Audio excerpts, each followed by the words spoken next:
Something most globe believers are shocked to learn is that so-called flat earthers like myself actually agree that the Earth is not flat.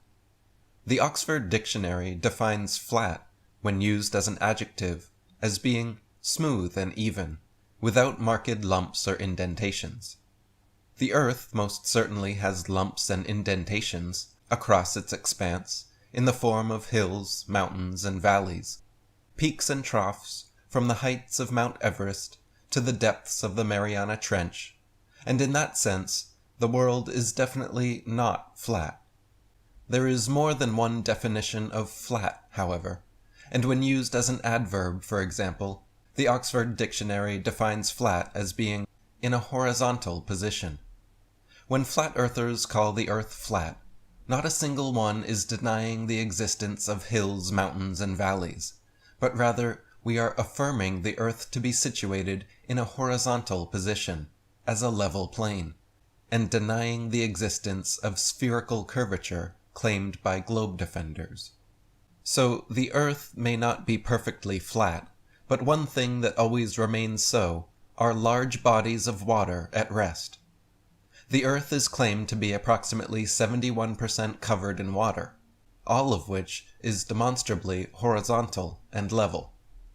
It is the natural physics of water and other liquids to remain flat when contained and undisturbed. This fundamental physical property of water is why it has been used by builders and engineers as a leveling tool for millennia. Whether in a bucket, a bathtub, a pool, pond, lake, or ocean, the surface of water at rest always remains horizontal and doesn't have the ability to show convexity or any shape whatsoever upon its surface.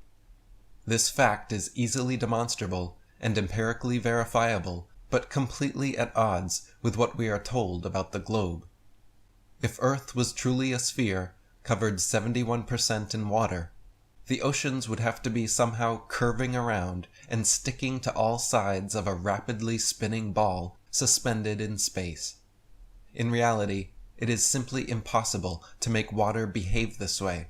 As anyone can experiment for themselves, bodies of water will not stick to the underside of a ball, and cannot show convexity or any other shape upon their surface.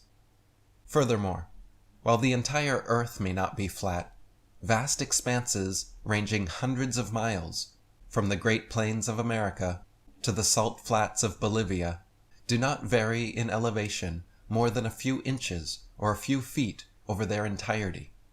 For example, the Pampas of South America form a bare horizontal surface of nearly 1,000 miles from the Andes to the Atlantic. The Llanos of the Orinoco form a plain of grass larger than the entire country of France, 250,000 square miles, as flat as the surface of the sea. The area between the Carpathian and Ural Mountains also exhibits nearly a perfectly dead level, scarcely rising at all over its 1,500 miles. In a 2003 experiment done by university geography professors using topographical geodetic surveys, found that the state of Kansas in America was actually flatter than a pancake. Measuring with a confocal laser microscope, the flatness ratio of a pancake figured to 0.957, whereas the entire state of Kansas, covering 80,000 square miles, was determined to have an incredible flatness ratio of only 0.9997, making it literally flatter than a pancake. The Bolivian salt flats cover an area of 3,900 square miles, so flat that after rainfall, a thin layer of dead, calm water transforms it into the world's largest mirror, perfectly reflecting the sky over its entire expanse. In fact, every continent on Earth actually features plains several hundred miles in extent, so much so that the National Geographic Society claims more than 1/3 of the world's land areas are plains. This means that in addition to the 71% of Earth's landmass that is covered in flat, level water, approximately another 1/3 of the remaining land areas are also flat and level, giving a grand total of over 80%.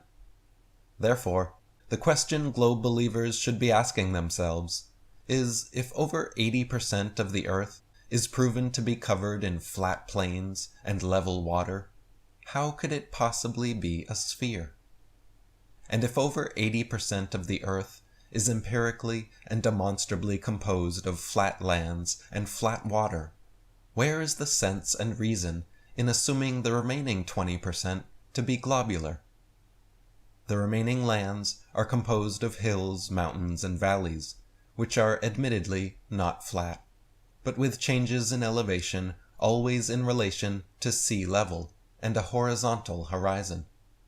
So the Earth may not be 100% flat, depending on which definition you're using, but it is certainly at least 80% covered in flat lands and flat water. And the remaining 20%, no matter how you try to squeeze and force fit it into the heliocentric model, is impossible.